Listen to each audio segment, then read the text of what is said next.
Sound like Alice Cooper? I'll be damned. It is a Friday. Sounds like Alice Cooper, and it sounds like Friday. Smells like Friday. Feels like Friday. And school is out. School is out for all the young children. Listen to the podcast, which, frankly, if you're letting your kids listen to this shit, you should be, well, it's reprehensible as an adult. Yeah. Or hailed as a hero. One or the other, probably, yeah. One extreme or the other. Yeah, it's the Friday. That means it is time again for another edition of the Mead, Metal, and MMA podcast, where we get together to talk about three of our favorite issues of the day. How's it going, eh? Beauty. Shit. Yeah, it's here we are at the end of a week, because next week is going to be a little different. It's going to get botched up. Everything's all fucked up. I know, man. Like, just clocks are fucking wrong. We're going to be doing shit on different days. There are fights going on right now as we speak. A Friday fight card. UFC, not Bellator, by the way. Yeah. Oddly enough. Not LFA. No, the UFC, the supposed premier promotion. And it's in, like, Uterus, New York. Uterine lining, New York. And, yeah, that's going on right now. Friday night. Who the fuck? And then on top of that, the new releases this week on the music suck. Oh, man. We have, really no updates on the Mead because we've been kind of lazy, I mean, to be honest. That's right. If we're really kind of putting the truth out there. Still enjoying life. So, I don't know, but we're going to have to pull this out of our ass tonight because there's not a whole lot of things going on that we can really fall back on, at least for factual stuff. Yeah. Although, maybe there'll be a tale here and there, you know. Although I would say this, we are actually sponsored this week. Like legit? Like legitimately sponsored, not like some bullshit pulling something out of the yellow pages. Brought to you by Bullet Rye. Yeah. Well, we're in contact with Bullet Rye all the time. No.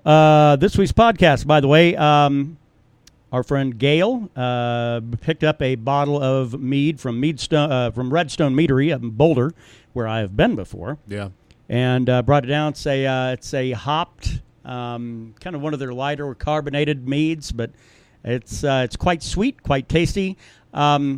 Anyway, thanks to Gail. She is our sponsor on the show this week. She sells Scentsy, is what she does. Ah. So, I love candles. If you would like to help her out for hooking us up with some mead, she has a website. It's the whole HTTPS, the whole nonsense. : / Yeah, you don't have to have the www in there. It's Gail, Gayle, Whiskey. It's all run together. GaylewITZke.Scentsy.us. So I'll throw a link down at the description below. Yeah, no. So thanks to her for hooking us up with some tasty mead from Redstone. We drink our own stuff more than anything else. I mean, you were actually up in Wyoming. Apparently it's a hotbed for mead right now. Yeah, I mean, I don't know. The specific area I was, it's there, but there's no one. It comes from outside sources. Right. They'll sell the shit out of it. Like, that's where I had the 9-year-old Bunratty mead from, which was... Well, you guys aged this, huh? Yeah, all right, whatever. I mean, it's in a clear bottle, so it's like, this shit has probably not been housed in optimum conditions at all. And you can tell. But it seems like Wyoming's shit is more like beer. Yeah. Well, Jackson Hole poops out beer all the fucking time. Well, they have their wealthy crowd. If you're going to Jackson Hole, you've got something in the bank, or you just don't mind being around rich people, one of the two. It's weird. Wyoming's really like that. There's, especially on Lander where I was. Abject poverty and the wealthy. Yeah, we lived with the less fortunate that were getting government checks every 2 weeks, because you could tell when the Native American folks got their government checks. Yep. Because that night was a night to celebrate. Sure. And then at 4 a.m. you hear the dingling of fucking glass bottles going down the parking lot to the trash can. Yeah. And then that Monday, when the money runs out, there are people in the hospital with DTs. Wow. God, that's just what a way to live. I know, man. Living off the fat of the land, I guess. But we tend to drink our own shit more than anything else when it comes to mead. And this right here is a little sweet. Yeah. I think I was about to say over-the-counter mead. Any over-the-counter, not the prescription mead. Any mead you get off the shelf that's mass-produced is going to be really, really sweet. Well, because I know what they do. They make a good batch of mead, probably fairly traditional in that approach. Sure. And then after it's done, then it gets flavored, you know. and then that's where you get people adding hibiscus flowers or whatever. Right. That's where you get people adding sometimes herbs maybe, but generally more along the lines of things that will add the flavor. That's when some places they'll add cinnamon. Yeah. They'll add what's a piloncillo. I mean, they'll add things late. They will add honey, and then that's how you get this really like, whoa, this is sweet. It tastes like it's sucking right off the honey tit. Yeah, which I don't have a big problem with people that kind of honey back their stuff. It's not. There are worse things to do with the mead. Sure. Viking's blood comes to mind. Yeah, I do dig. It tastes straight up like medicine. I do dig the hibiscus flower in that. I think it pairs nice with honey. That's about the only thing that works in that. God damn, that shit is thick as molasses. You gotta drink it cold. And this from Redstone, like I said, it's their carbonated mead. I think they call it nectar if you're on site up there. But although it does say honey mead on the bottle, so yeah. But it is hopped as well, so it's kind of an interesting. It's not a braggot per se. It's just a hopped mead, but it's about as close to braggot as we've had. So. Yeah, and it's really good. It's very pretty. You can get the aroma of the honey right off the bat. It clubs you over the head like you were a baby seal. Yeah, and that's what I want. Anyway, but thanks to Gail again for hooking us up with a bottle of mead from Redstone. Thank you, up Gail. in Boulder. Long may she reign. All right, it is the Mead, Metal, and MMA podcast. It feels like we already covered one segment. We've actually just kind of barely cracked open the show here. It's where we come together to talk about those three various topics. Thanks to all the new folks tuning in. There's a few of you. Some of your comments are appreciated. Yes, some of them. Nonetheless, though, it is the fun part where we get to, and I've been looking forward to this because, as you know, if you listen to last week's podcast, Brandon is now back into the service industry once again, or the hospitality industry. And I thought, well, if he can't come to the table with some shit here tonight, we might as well just make this about a 10-minute podcast and wrap her up for the day. So how's your week? Hold on, I need a drink. Okay. I need one more sippy poo. Yeah.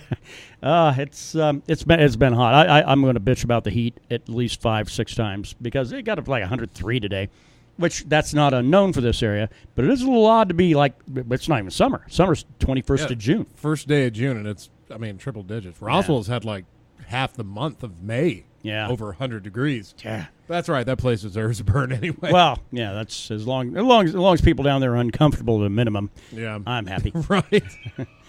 So yeah, I've returned to my post.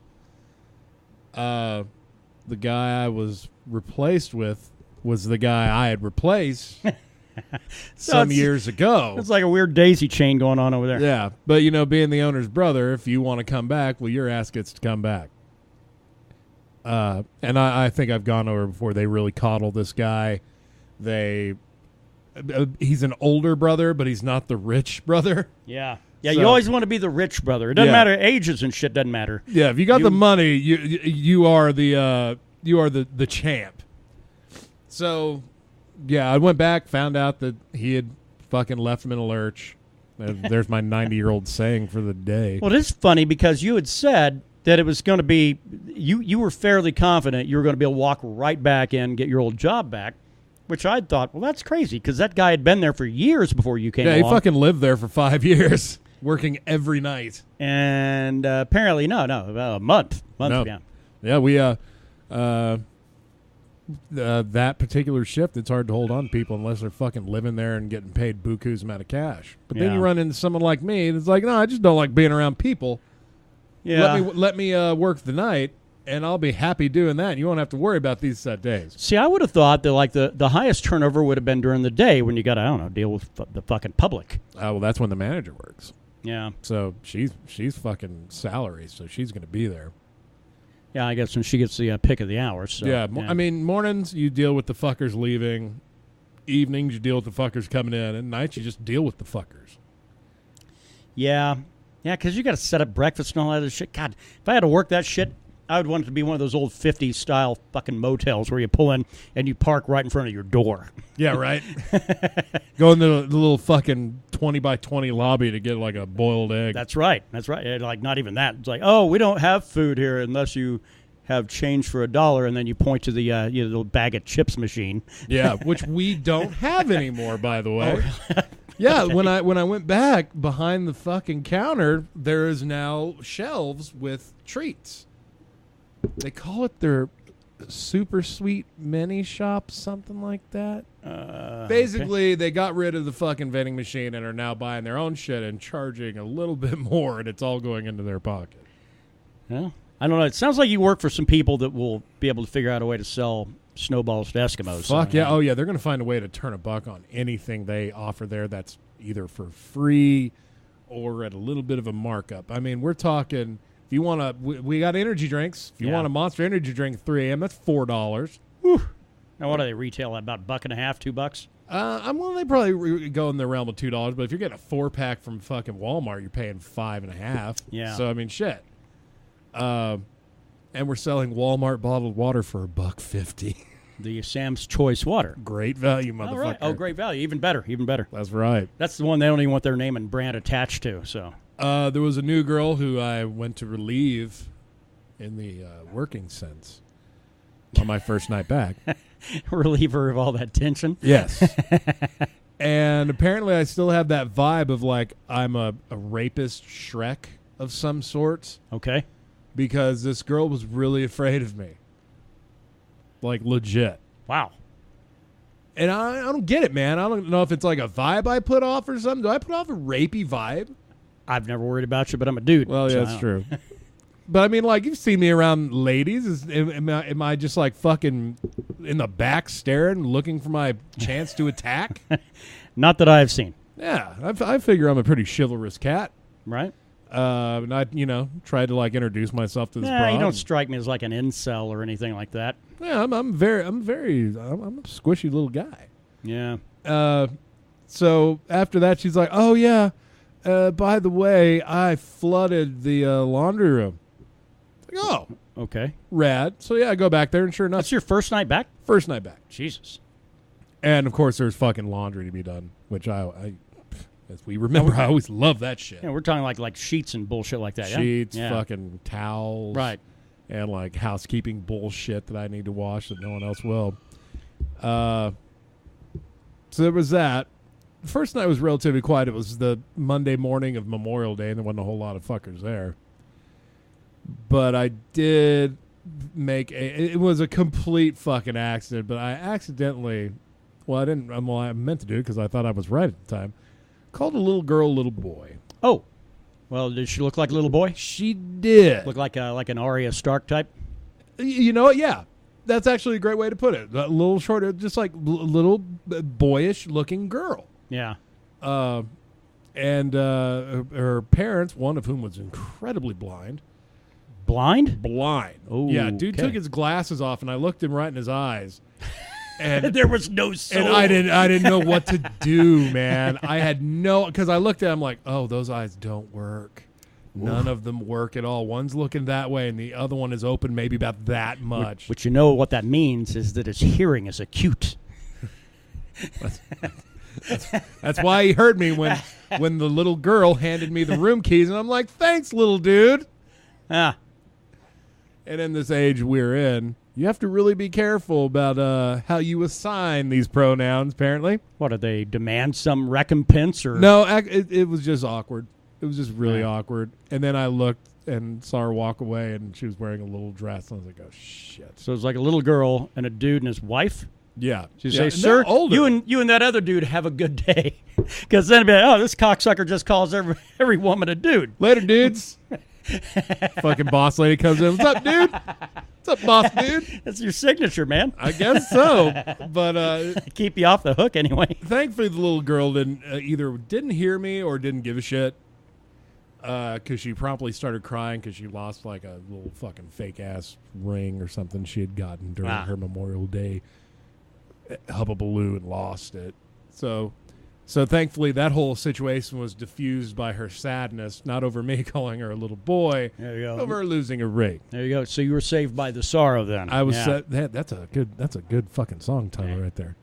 For one to go. I just spilled genius out of this fucking empty head of mine once in a while. Yeah. Shit's gonna get far more interesting as the summer progresses, I'm sure. You haven't had any more MMA fighters on meth showing up? No whack jobs except for one came in Wednesday morning.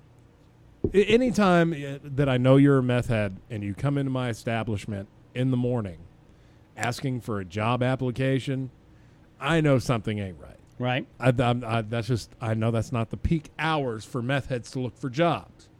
Unless, fucking, who knows? Maybe it is. Well, yeah, because they're winding their day down about that point. Yeah. I let the dude know we weren't hiring. He seemed a little offended. Yeah. I was like, nothing against you guys. Just we're good. We're not hiring people like you. And he was like, fucking, when I've gone over to get said application, dude's like leaning over the fucking counter, like looking at shit, like almost as if he was casing the joint. Probably. I'm like, hey, as long as you want to fucking knock this place over between Wednesday and Saturday, I don't give a fuck. Knock yourself out. Yeah, but here's the shitty part. You ain't going to get a whole lot. Right. Well, yeah, who the fuck would hold up a hotel anyway?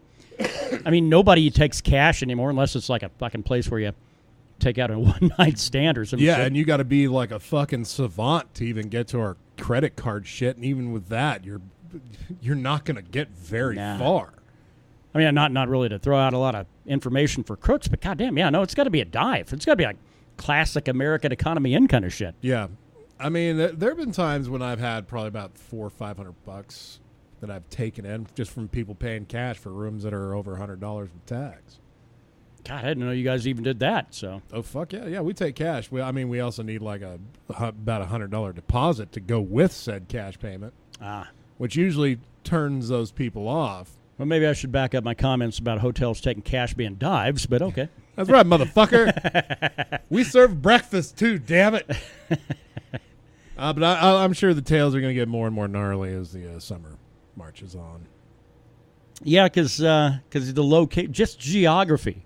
Because you guys are right next to, well, another hotel the same people own, but which is a much nicer, like a more known brand, and then your place. So you obviously get the hey, well, here's the nice one you would like to stay in, but here's the one you should probably stay in. You're not, because you're not going to stay at that place for less than $100. Yeah. You're just not, especially during the summertime. I mean, shit, our rooms are $95 for two beds. Hotels jump so fucking much. It seemed like, well, okay, it had been a while since I'd stayed in a hotel, but it seemed like once upon a time, like the median rate was like $65, and then suddenly, like $100. That's kind of where everything's at nowadays. Yeah, that's fucking thing. I mean, there are a lot of other things we'll take. Like there's something called CLC, where these companies have a little fucking credit card, basically. They'll bring it to us, and they don't have to pay anything out of their pocket because they pay like a monthly membership to this company. Gotcha. To just, if they're in the and that's area. how you get like the migrant workers. Well, I'm not talking like farmhands. I'm talking like people that come into town for truckers, like 30-day jobs or something. Yeah, or like truckers coming through that just need to rest their head, and they just come over and pay that, and they don't pay anything out of pocket, and we end up getting paid from this business. Yeah, the sleeper on the trucks for banging. Hotels that's right. are for sleeping. That's right. Hotels for recuperating. Trucks are for fucking. All right. Well, so I mean, that's what we were looking forward to is the tales of the hotelier business. Oh yes, so. And like I said, they'll get better and better. To the Mead side now, because I've got nothing except weather to bitch about, and that's just whether or not it's ever going to cool the fuck off around here. But that's good. No, Mead. Yeah, we haven't moved over the troublemaker. Frankly, we're not in a huge hurry. I mean, I know we said last week, I think we bullshitted you and said we were going to try to bottle sometime. Fuck that. We will at some point. Oh, it's not that we don't have bottles. God, I got 2 brand new cases in there. Yeah, just getting it going. I mean, like next week's probably going to be no good. The heat saps my motivation. That's all it is. Yeah, and it turns a fairly sedentary soul into a complete lazy ass is what it does. Fuck yeah, man. I mean, I had to replace an air conditioner today in my house, and it was I didn't have the heart to do it, but I also didn't want to die. Yeah, well, yeah, which is plausible when it's 103 fucking degrees. Goddamn right. What are you going to live for the nighttime to, by midnight the house might be down to 85? Go dig myself a hole and sleep in that shit. So what, do you have to just put in window units or something? Yeah. I mean, I don't have one for my area, but for the main living foyer. Oh, shit, you're usually over here till 2 a.m. anyway. Yeah, that's right. I guess during the week it's going to suck for you, though, when you're trying to sleep. Yeah, that's not going to be any fun. But anytime I put that fucking air conditioner in my window, I get wasps. They come into my room and fuck with me. You're talking about white Anglo-Saxon Protestants, or? No, I'm talking about the 80s metal band. Fuck Like a Beast was their big one, right? That's right. Mr. Lawless will come in, and Blackie Lawless will come in and sing me a lullaby at 4 a.m. God, that's a name I hadn't heard in 30-something years. Thankfully. Probably won't hear it again until he dies. And then, in which case, then... yeah. Everybody will have to Wikipedia that shit. Yeah. Unless Kurt Loder comes back, because that's the man with the information. So, and he's out of that era. So yeah, I don't think he's doing MTV News anymore. I don't think they even have a news anymore. I doubt it. I haven't actually turned on MTV 10 years probably. Yeah, about the same for me. I don't know. Once they stopped focusing on music of any sort, videos. Of any sort. Yeah. I mean, shit. There's nothing but reality TV after that. You mean like Cribs doesn't hit you in the right spot, or Jersey Shore? I don't like watching people live better than me. And especially being so goddamn like, well, see, this is where the fucking happens right here. Yeah. On this fucking 500 count Egyptian sheet bed. Which our information's so fucking dated. That's like 20 years ago, probably. Yeah. 15, 20, I don't know. I don't even know what the fuck they have on there now. I mean, I know that they'd kind of brought back the Jersey Shore shit. That was MTV, right? Yeah. Yeah. I know they rebooted that.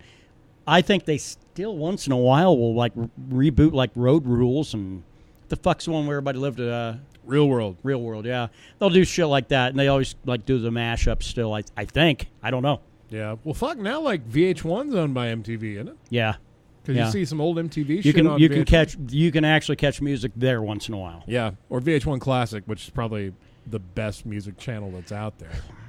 Probably, yeah. Yeah, I'd have to say, yeah, because in VH1 Classic once in a while he'll have old reruns from way back when of the Headbangers Ball. Right, and that's some good shit. Yeah, Headbangers Ball from the late '80s is fucking nostalgia. It's for me. Back when you if you didn't have a life or you were a teenager, then that was like you kind of planned your day for that, your weekend for it. Yeah, fucking in Roswell Saturday night at midnight, man. Headbangers Ball would come on. My brother would get up and watch it, and fucking I'd get up and watch it too. That's where I really got my first taste of Metallica and Slayer and shit. And I was 7 years old. Yeah. Well, that's our Mead portion. The main reason I just want to make that quick transition is because it's the metal side of it now. And there's nothing worth listening to this week. Well, that's not necessarily true. We'll get to that in a little bit. You're talking about Metallica. We've got a new listener to the podcast. We'll call him Chris. He hello, Chris. Metallica fan from ways back, and he we were talking about Metallica in it briefly a couple of days ago. Actually, fuck that, it was yesterday. Black Album is like the real easy entry point for getting in Metallica because we've talked about that here with my experience before. Not a Metallica fan until the Black Album came along because I was not a Ride the Lightning guy or any of that shit, Yeah. But it was not an easy follow-up because after the Black Album was what? Load and Reload. Yeah, and I mean, it kind of lost the mainstream appeal. I hate to sound like a poser, but that was kind of... No, it's true. They just weren't my jam. They went real bluesy. Yeah. They basically went hard rock blues. Now, going back now, it's a little easier to get into because I know what they're doing, and I can sense the evolution that's going on. At the moment, fuck that, I had other stuff to do. You know? But yeah, he was talking about, he was echoing some of the same thoughts. He didn't agree with my premise that I think Hardwire's their best record, but that's just me. But that's really the one that fucking reached out and grabbed you, though. Mm-hmm. Because the Black Album did as well, but God, it was so commercially successful. I feel bad that would be a number one for me. Hardwired came out, and there's a couple of tracks on there that's not easy to get into, and that's what I like about it. Yeah, there's a few on there that even still kind of frazzle my brain a little bit. Yeah. Toward the later tracks, right? Track 7, 8, something like Now That We're Dead is one that it's like, I don't know if I'm a fan of it or not. It's a little different when compared to everything else on that album, on that double album, I'd like to say as well. But shit, like Murder One, Spit Out the Bone is probably I know I've said it here before. Spit Out the Bone is the heaviest song they have put out in goddamn 30 years. 30 years, yeah. Yeah, since actually, I'd say since Blackened on fucking And Justice for All. Yeah, yeah. That's who knew that that they still have it in them. Yeah, and that song live is just as good as on the album. God, which I would love to see. I ain't paying no $100 a ticket for nosebleeds for Lubbock next February. If that show is not selling, they might start cutting some slack or some discounts here and there. But it'll sell out, though. It'll sell out. Because Lubbock, oddly enough, everybody thinks of that as a country kind of a city, or at least with their Americana kind of shit. They actually have a fairly vibrant rock scene. It's just nobody ever fucking they don't groom it. It's like a Greek woman's bush. Ooh, thick. No, but they don't do it. That city does nothing for that scene. Yeah, not for the local scene at all. There's one venue, really.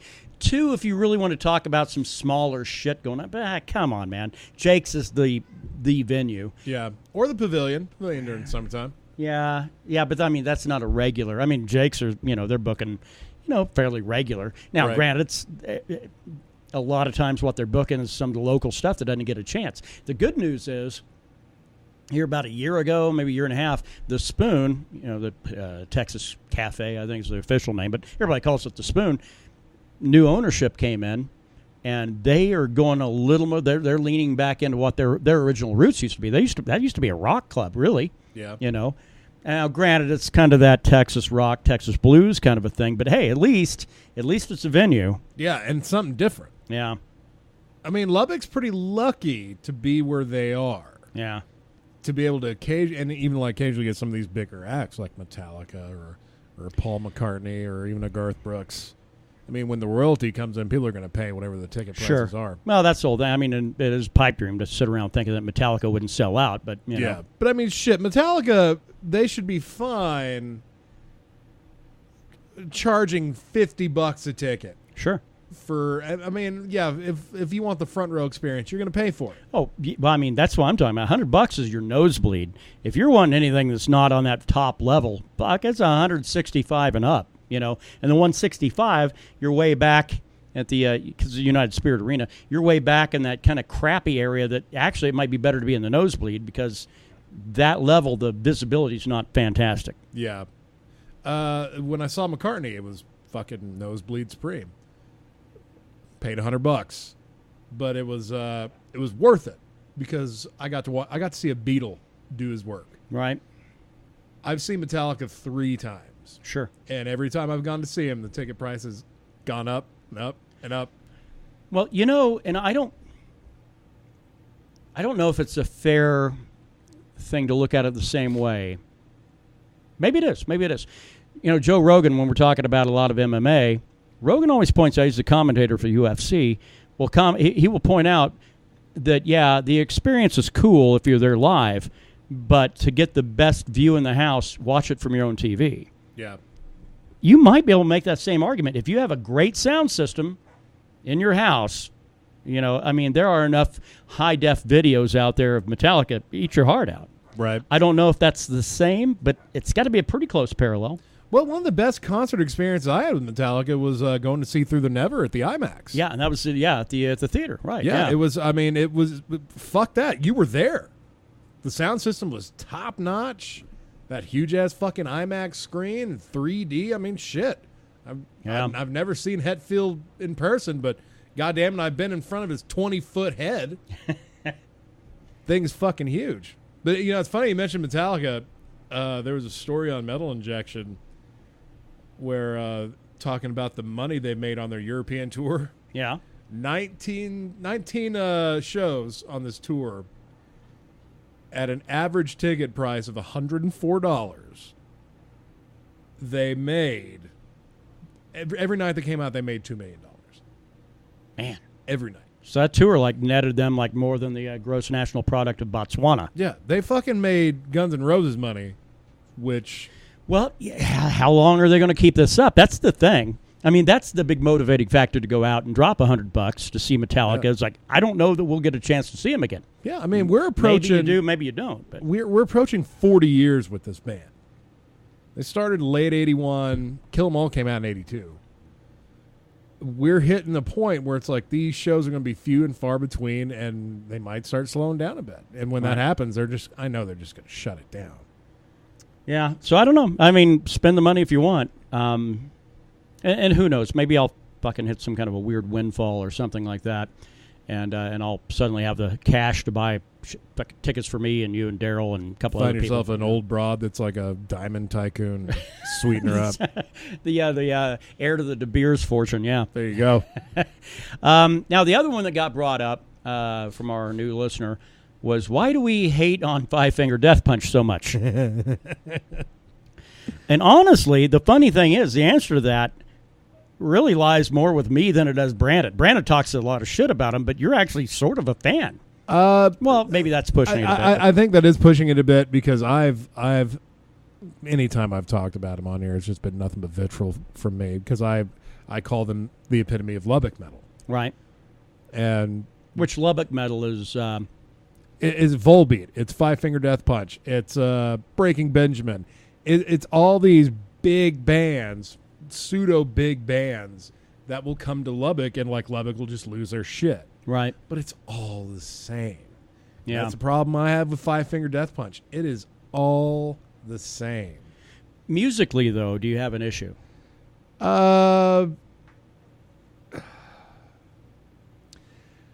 Because I do.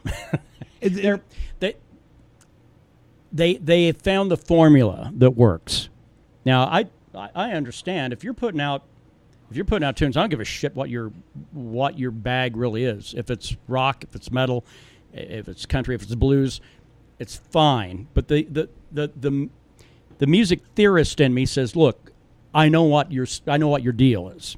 Yeah. And it comes to me really easy, and I notice it really easy when I start seeing an A, B, A, B, C, A, B, A, B pattern. You're just standard rock setup. You know, I mean, I get it. I feel it. I know what's happening, and it bothers me. and Five Finger Death Punch, they kind of make my hair stand up a little bit because I know what they're doing. Yeah. And it doesn't take me very long into a song before I know what they're doing. Well, they're not what you would call intricate. No, you know? No, they're very basic on their approach. Yeah, like Hell Yeah, the band that Vinnie Paul formed with the former lead singer of Mudvayne. I'm guessing they're not fucking active anymore. God, Mudvayne's another one, but yeah. Yeah. Now they Mudvayne, like early shit, didn't really bother me as much as current Five Finger Death Punch shit does. It bothers me when somebody goes fishing, and what that is where a band they keep working on that sound, and they keep working on where everything falls and how it goes. You know, with melody, chorus, bridge, melody, chorus, you know, and it bothers me when it gets really formulaic. But the problem is the good shit that's out there is also formulaic too. It's just they hide it really, really well. Yeah. You know, there are acts that hide that shit to where you don't know that that's what they're pulling on you unless you really, really give it a lot of thought and go, wait a minute. This is a return to that section again. Shit, Moon Sorrow, you know, one of our favorite bands. Those guys are formulaic, whether you like it or not. Now, the thing is that before this past album, their songs are like 30 minutes long, so you got to have a pretty goddamn good memory to be able to spot where the formula is at. But I don't know. I don't like bands that telegraph that formula. Yeah. Well, if you have no interest in evolving or changing in any way, it's going to be painfully obvious because I mean, Five Finger Death Punch. I'm not sure how many albums they have put out. But it's minor tweaks is what they do. They say, okay, this works, this doesn't. Let's get rid of that and make that change. And before you know it, so they still have those elements that are in there. So it still sounds the same, but you listen to it and go, oh, Well, I can obviously hear that they've kind of progressed a little bit. That's only because they've addressed some of the things they needed to address in the first place. Yeah. I mean, their first album came out in 2007. They have 7 albums out in the past 11 years. It is not a big thing for them to poop out an album. Yeah. Well, I don't know what the right amount of time. Obviously, if you're a Metallica fan, 12 years is per album is about. Shit, they put out 3 albums in the past 20 years. Yeah. So. Yeah. Shit, if you're a Wintersun fan, you've got to know that, 8 years and your ticket comes up, Your money was well spent, fans. Look at what you got for that big old crowdfunding campaign. Golden you got a Sauna. Shitty 4-track album. And they haven't done shit with that They've done since. fuck all. They've done nothing. Hey, there you go, because you're gonna get Time 2 along with the Seasons project. That's 4 tracks. Yeah. That's all they've got. And you have those isolated tracks. You have all them guitar stems. Write your own shit at home. That's what I want to do. Take music from a band I don't like and try to make a better song. Try to karaoke your way into it. God change damn! Because that's the only way you're going to get new music out of Wintersun, really. Because 4 Seasons that came out last year. It's been over a year ago. A year. Yeah, because that was like the only. We went through that chain of banging on about every 3 weeks. That's the only time we've ever gotten. No, it was every week for me. Yeah. Well, and we were getting thumbs down, which is okay. That lets me feel like we were getting something done, But July 21st of last year. Oh, so it hadn't been a year yet. Nearly. Yeah. Well, but we were talking about it prior to that, so yeah. It's been over a year since we've been going on and banging on them about it. But yeah. The Ari Menopause project, Yeah. But promise much, deliver little, and laugh all the way to the bank. He grabbed the fans by the throat, said, "I want your money, or you're not getting shit," and they gave him their money. So there you go. He fucking held the music hostage. Fucking lackluster music, if you ask me. I still haven't listened to the full album. It's been out a year, and I still haven't listened to it. I listen to the thing start to finish. There's a pun in there somewhere. I was going to say. Since they're from Finland. But I listen to things start to finish a couple of times. There's one track that has one section I kind of dig. That's it. Is it worth what was it, $50 to buy in on that shit? I think it was like $40 for their weird little package. Yeah, but it's not even worth that. I mean, that's $8 Best Buy bargain bin shit, man. Yeah. No, it's if that. I mean, shit. You should not pay over $10 for this. They should have had that shit over on, I don't know, SoundCloud maybe. Yeah, put it on Bandcamp and be like $3. Pay us what you think it's worth. But Yari thinks he's worth far more than that. Apparently, his fans think he is too. And he oddly enough built a golden sauna. So that's can't wait to hear Time. Yeah, which you'll never hear. No, fuck no. Yeah, you'll never hear what probably was a great fucking album that was made with Time too. Oh yeah, I mean that it was probably solid, but it was that fucking lead singer, and it was like delete. Yeah, it's not my vision. It's not my magnum opus. Wanted to have his own studio, because that's what bands have to have, right? Fucking no. They'd put out 2 full-length records. That was it. And he's like, "Yep, I deserve to have a studio where I can do my work in peace." And he hasn't, by the way, done shit. Yeah. They crapped out 4 seasons. Well, I think it's just seasons, right? 4 seasons. It's 4. Yeah. So they crapped that thing out and have done fuck all ever since. They've toured, they were doing that before this shit. Yeah. Which is really that's what real bands do, is they tour and make money that way and go on and look at the business model between Wintersun and Moon Sorrow. Maybe Wintersun's got the right idea. A whole lot less work and a whole lot more money, and you just hold your fans hostage, which apparently they lose them, like you and I, because goddamn, we were pretty big Wintersun fans up until, until we started smelling the bullshit. Yeah. I mean, we were so focused on Time 2 coming out. That was like, God damn. Yeah. But it was just like a thirsty man in the desert. But that's okay. They were willing to wring out that sponge and lose themselves of their smarter fans, their demanding fans. Now they just got a whole bunch of fucking sycophants around him. They're willing to throw him. Don't worry, you're a genius. Here's $50. These assholes on there. Hey, I bought the package 5 times. Like, a fool and his money are easily parted. Go you. That's great. Yeah. And do you have anything tangible to show for it outside of MP3s? Although I do think it's great. I do hope that they put out another one soon, because I know then Yari will go back and unblock me, and then I can go and get blocked for a 3rd time. Do you think that there'll be another crowdfunding thing for Wintersun? Absolutely. Fuck yes, there will. They'll go, you know what? We're really close on time, too, but we ran out of money building a sauna. So if you brothers could hook us up. That'd be rad. Much appreciated. Take a look at this new guitar and this new studio I have. And, because fucking Yari's playing on that little shredding beast of his, and shit, that's easily about a $5,000 guitar. I was going to say, he's an Ibanez cat, isn't he? No, it's this special craft work thing that they do in Helsinki that he went to. Oh. And it's got the little piece of shit, the little handhold thing on the upper cutaway, so that way you can walk around looking like you're carrying an AR-15, but it's just a fucking guitar that he knows how to shred on. I'll give the guy credit where credit is due. The guy's a hell of a guitar player. Yeah. The problem is, don't let him run his own band. I would say that's the biggest problem with Yari Menapa. Yeah. No, I think so, too. I mean, he believes his own bullshit. Yeah. And his fans certainly believe his own bullshit. The ones that are left. Yeah. The first podcast we did when we were talking about it, it's probably the most disliked we've ever done. Oh, sure. But that's because, they're like Taylor Swift fans. She has fans. They, you gotta protect what they believe is their image, and their guy, and their guy is Yari, and Yari's he's fucking pretty full of himself, and that puts it the most mild manner I could possibly do. Yeah. Well, I think we've given Yari enough of our time. So feel free to give us a thumbs down, because I don't give a shit. Yeah, so. I'll give you a thumb up. Tell you where. Let's move along. Some quick metal related things. I don't get too much of it. There was a dude at the Slayer concert because they're on their big farewell fuck off tour now. Supposedly. I think Slayer's one that'll stick to it.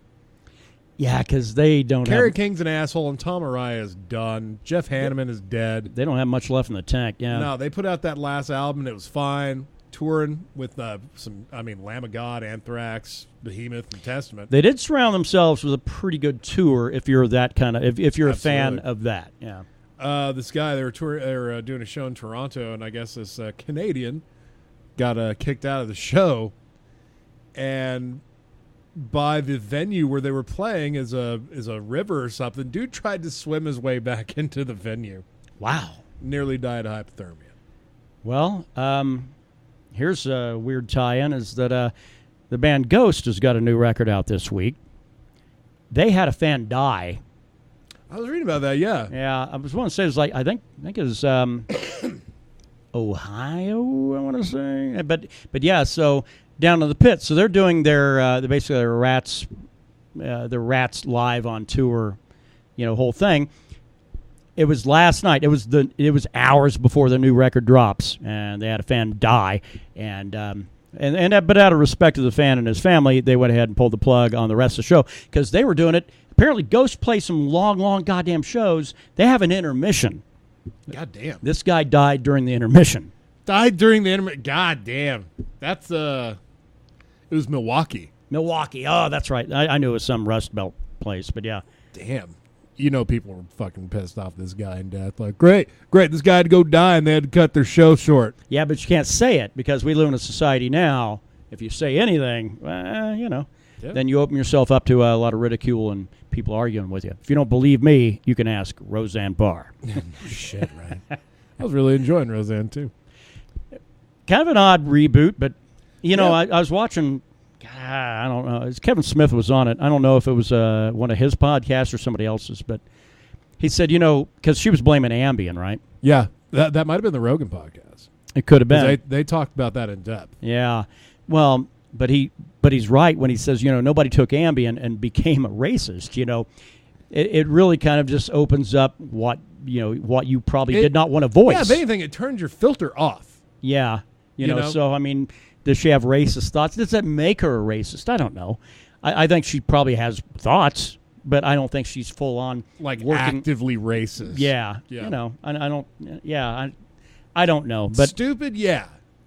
Sure, and if you know that you have a problem with Ambien, and here's the thing, Ambien is kind of a little bit of a fucker. I was dating a woman 3 years ago. She had a best friend that would take Ambien, and she'd get up in the middle of the night, turn on Home Shopping Network. Lo and behold, boxes and boxes and boxes be showing up days later. Son of a bitch. Yeah, it's a real deal. I mean, it'll turn you into a fucking zombie, but does it turn you into a racist? I don't think so. I don't think so. It's just like, you have about a dozen beers in you, and then all of a sudden you're saying shit you've been holding on to for 6 months. It's the same thing. The whole thing about 8 Bloody Marys in, and you're like, well, let me tell you what I think of you, motherfucker. I suddenly have valid comments about your current situation. So, God, what a weird divergent thing that was. Right. But anyway, outside of the guitarist for Anal Cunt dying after falling off a fucking escalator. Boy, how do you market that band? With creams, I'm going to guess. Aye. And do you remember Tim Lambesis from As I Lay Dying? The guy that the Christian metal band whose frontman got put in prison for murder for hire shit? Sure. Well, they're teasing new music. Oh, great.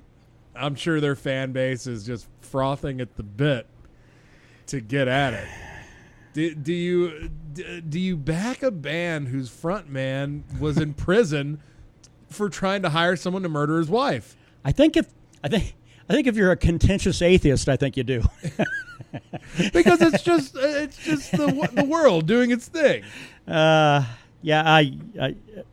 they're going to try to maintain the same name and everything. Yeah. I mean, he'd be the only static member of the band. That's kind of a terrible marketing idea. Who else wants to fucking? I wouldn't want to play with this asshole. No. New releases for this week, by the way. I've mentioned Ghost. They have their Prequel album out. It's not prequel, it's Prequel. If you don't trust me, maybe they spell it different in Sweden.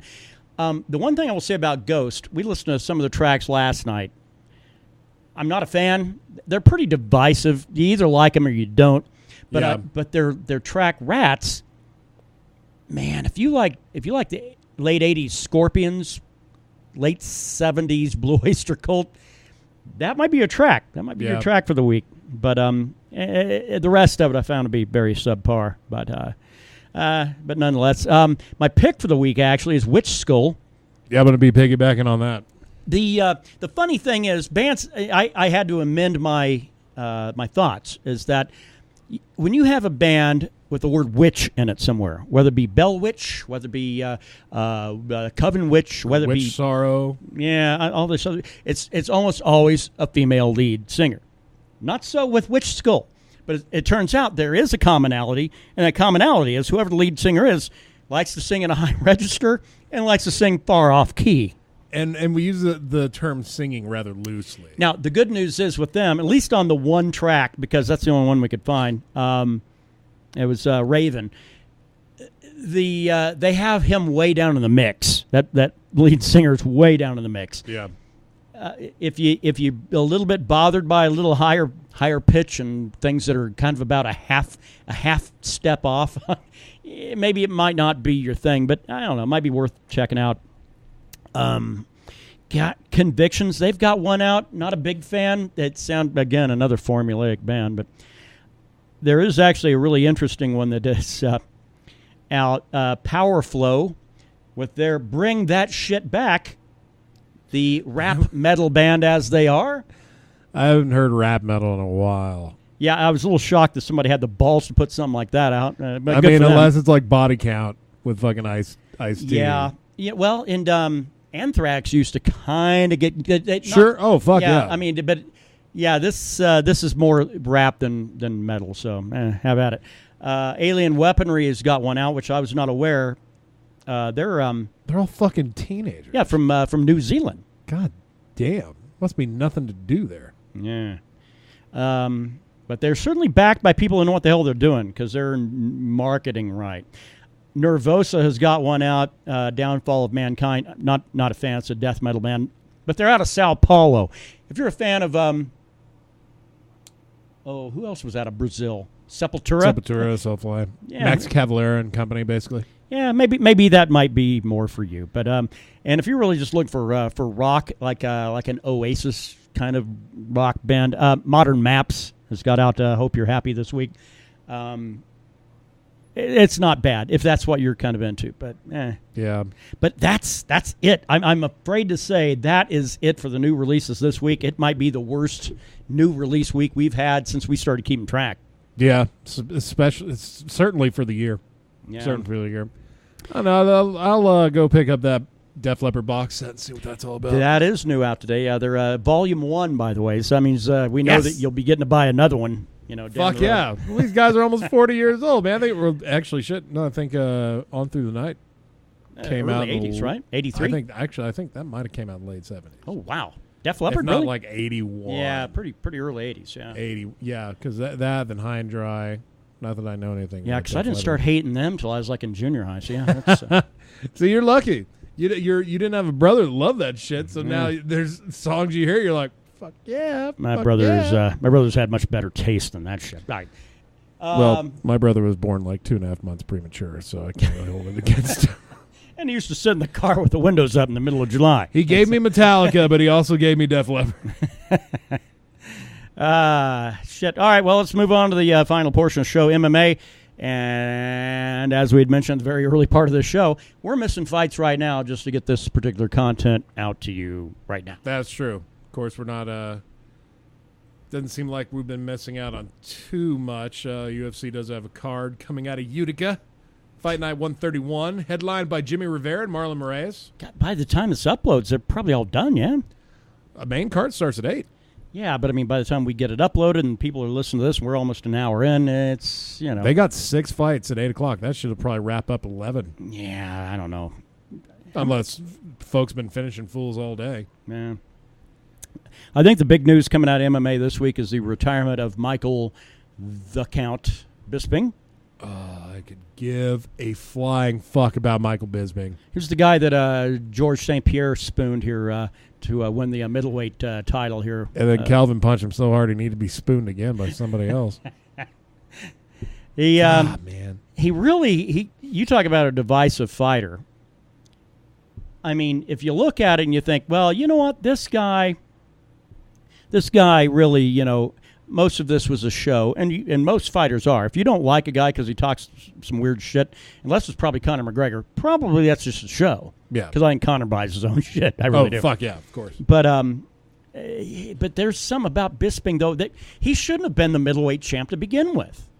Because Luke Rockhold, who, out of AKA, and they like to train hard, came out all lackadaisical with his hands down and his chin hanging out. And Bisping did what Bisping can do, which is crack a fool. And he was supposed to fight Rockhold was supposed to fight somebody else. Bisping stepped in late. A week and a half before the fight, he stepped in. Right. And became the middleweight champ. I think the story of how he won the belt is bigger than the fighter.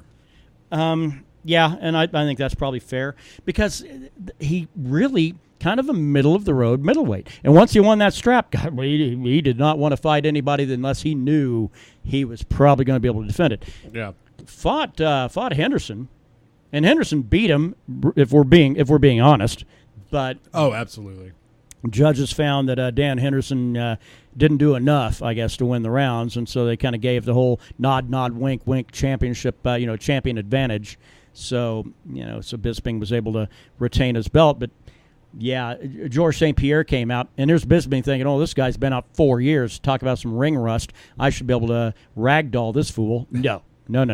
Well, I mean, he wins the belt. He defends it against Hendo, loses it to Hendo, in my opinion. Right. And then loses it to GSP. It's not like he's got more than Conor. He defended a belt. Yeah.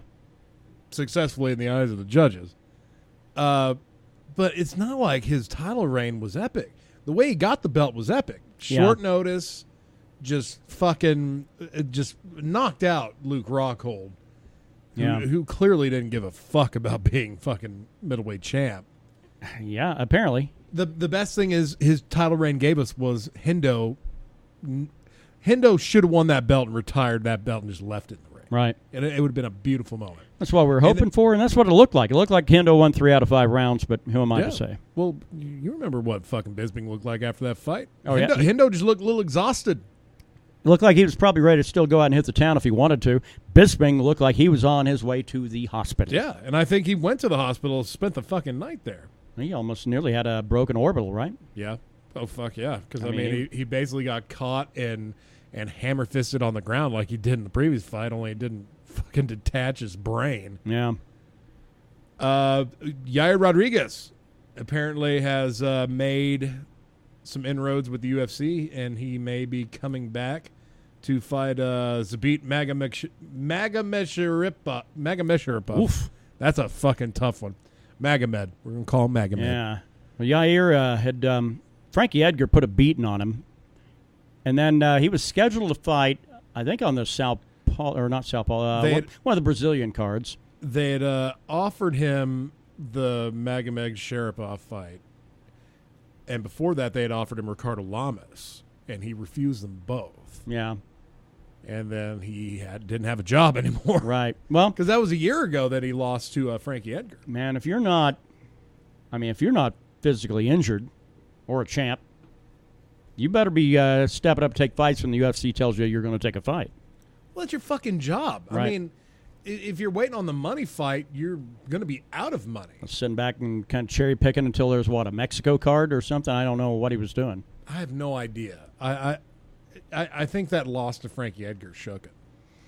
Well, we'll see, but you're bound to come out a different fighter after fighting Frankie Edgar. There's no two ways about it. Let's see here. Outside of that, all we really got going on are fight card going on in Utica as we speak. Yeah. Gosh, and then do we even have a card next week? 225. Oh, that pay-per-view. Okay, that is coming up. Yeah, all right. June 9. Yeah. Well, next week will be fun because at least we'll have that to talk about. We are going to have to do the podcast a little earlier next week, though, because I've got to tend to some out-of-town work stuff. So. That's right. You got to go be brilliant. Yeah. On the card tonight, we do got some names. We got Gian Vellante. This is outside of what's going on the preliminary card, which is happening Italian right now. guy, yeah. Gian Vellante fighting Smiling Sam Alvey, my dog. That might be a pretty good fight because it ain't going to go to the ground. And this is at light heavyweight. So Sam moved up. It looks like Alvey might be fucking saying hello to 205. I can't remember that last fight where he knocked that dude out was at 205 or not. The Marcin Prashino. Yeah. That was a light heavyweight bout. This might be. He did miss weight for the last fight against Ramazan Mead. Might think of somebody different with Gian Vellante. I might be, because they do have that. They have one fighter in the promotion who is from Italy, and oh no, this guy. He's from the U.S. Yeah. Yeah, born in New York. Yeah. I've got him. I got him mixed up with somebody else, but oh well. I started thinking about that after I said it. I thought I might be wrong. But I'll always pull for fellow Ginge. Yeah, well, and Alvey's kind of a fun guy if he's able to. When he starts getting tentative and starts wanting to be a counter striker is when he gets in trouble. Yeah, but he's not consistent. I'll certainly say that. But damn, when he's on his game, he can knock motherfuckers out, even at 205. Apparently. Yeah. Well, and his big part of his game is to counter strike, but the problem is. People know that. They sniff it out and like, I ain't going to throw. You start seeing that with guys that are that's all they want to do is throw the counter strike. Hell, if you're fighting them, just don't throw a jab. Yeah. You're not going to win any fans. Yeah. You're not going to get any fucking prize money for it. It'll look like Nick Diaz against Anderson Silva. Yeah. Or it'll look like fucking Darren Till against Stephen Thompson. Did you watch any of that fight? It was painful. I did watch that. I'm not going to get that 25 minutes back. 40 significant strikes from Darren Till in a 5-round fight. That is not a good number, man. Stephen Thompson has turned into maybe one of my most hated fighters now because goddamn, you got to get active in there, son. You can't sit back and sit in the pocket thinking, all right, as soon as this guy throws, here comes my left, because it doesn't work that way. People trying to make the argument, well, Stephen Thompson has some pretty big shots in there. He should have won that fight. No, fuck that. No, because then if it's just a little bit of tit for tat, you got to start looking at other things in the fight. Oddly enough, Stephen Thompson had a takedown. It lasted all of about a half a second, but other than that, octagon control starts to become kind of a bigger factor. And Till was chasing him that whole fight. It was like watching the Boston Marathon. I don't think either fighter should have won. Yeah, they should have went ahead and they waved it off. Yeah, they really should have that option. It's like, do we have to award a winner here? Can we just call it a draw? Yeah. Because that fight, those are two guys that had a lot going for them and needed a fucking huge performance. Kind of like the Arlovsky-Frank Mir fight. Yeah. Both of them were resurging and fucking coming back, and then the two of them fought. Winner probably would have gotten a heavyweight title shot, and they both fucking blew ass. Well, and the problem is that Till, that might very well hurt like any chances he has of expecting something big. But on the post fight, then he says he doesn't care. He said he's not ready to get a title fight. Well, I mean, now he said he wants to clean out the division. Well, now he's ranked second at 170. Now. Yeah, but he's one to fight people. Yeah, we'll see. We'll see if he can like get a shit together on that weight cut. It said he had some family emergency on the day before, which that's when you're trying to shed, your 12 pounds or whatever. Right. Because he's a huge dude, at welterweight. Yeah. I mean, he's probably coming in at 200 pounds. Oh, easily. 205 probably. Yeah. God damn. So. You got Jake Ellenberger fighting Ben Saunders tonight, welterweight. Actually, probably those are the two biggest names on the card. Yeah, veterans, big veterans. We saw Ben Saunders get knocked out in Austin. Yeah, we did. Let's see, Walt Harris fighting Daniel Spitz at heavyweight. That should be fun. Your co-main event is Gregor Gillespie fighting Venk Pichel at lightweight. God. That's the co. Oof. And you got your bantamweight main event. Number 5, Jimmy Rivera fighting number 4, Marlon Moraes, I believe. So enjoy your Friday evening. Well, it beats a stiff kick in the dick. It beats no fights, but only barely. Yeah. Well, I mean, come on. I want Saturdays are my day. Yeah. Fucking get in there, watch 5 to 6 hours of people just beat the holy fuck out of each other. And you don't get that. They stole it from you. It's like 2 weekends in a row. Friday or Sunday, bitches. Like, God damn it. Thankfully, pay-per-view next week, Saturday. Yeah. At least we got that guarantee going for us. Yeah. Well, I think that's probably about an hour, so let's wrap it up. So that shit, we can at least watch some fights instead of just talking about them. But that's right. Nonetheless, thanks to Gail again for sponsoring our podcast here today. Thank you for the Mead. Indeed, again, many thanks. Yeah, again, GailWitzke.cincy.us. I want candles. Yeah, you can do it through that. So there you go. For the rest of the stuff, picks for the week. My drink is, lo and behold, Redstone Meadery Mead. I'm gonna have to piggyback on that one as well. Delicious stuff. As far as metal goes, I'm going old school today. God, Black Sabbath. Give me Black Sabbath, I guess. I'm gonna go with after listening to that new Megadeth shit we listened to last night. Yeah, which was okay.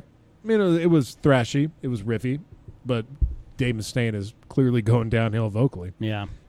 Early, like fucking mid '80s Megadeth.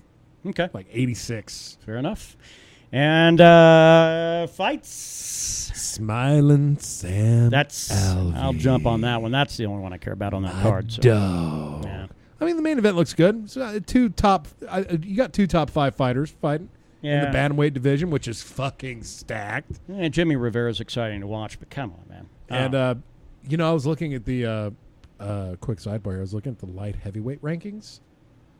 Just to see what they looked like. Right. Dude, the light heavyweight division is a ghost town. There's nobody there. Ever since even their champ doesn't even want to fight at 205 anymore. I mean, no Rumble, no John Jones. It's a scary play. You got Gustafson at number 1. Right. Which that dude could lose a title fight and still be ranked number 1. Sure. No, absolutely. Absolutely. All right.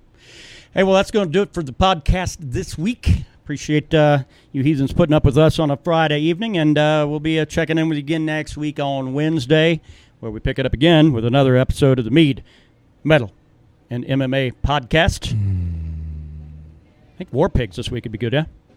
I do enjoy war. and I love pig meat. Don't do no Roseanne shit. We'll see people next week. Keep your comments to yourself. No free thinking here.